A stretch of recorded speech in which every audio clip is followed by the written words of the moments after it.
اچھا بچوں، سرگرمی نمبر 1 کیا ہے؟ الفاظ کے معنی۔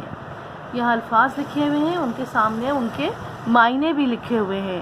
پہلا الفاظ ہے دھن سمانا، جس کے معنی ہے شوق ہونا۔ نمبر 2 کونا کونا چھاننا، ہر جگہ تلاش کرنا۔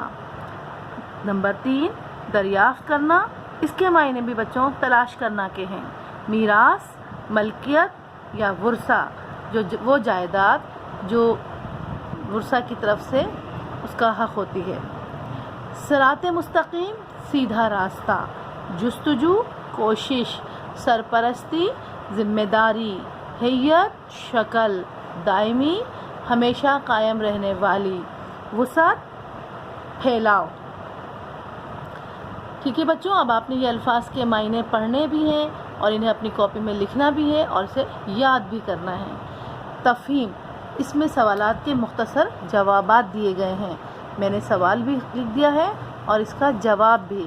آپ نے اس کو اچھی طرح پڑھنا ہے اور اپنی کاپی میں لکھنا ہے۔ پہلا سوال ہے، حضرت آدم علیہ السلام کو تمام مخلوقات پر برتری کیوں دی گئی؟ جواب ہے اس کا، اللہ تعالیٰ نے حضرت آدم علیہ السلام کو تمام چیزوں کے نام سکھائے اور انہیں علم کی بنیاد پر تمام مخلوقات پر برتری دی۔ دوسرا سوال ہے، انبیاء نے بھٹکی ہوئی انسانیت کی رہنمائی کس طرح کی؟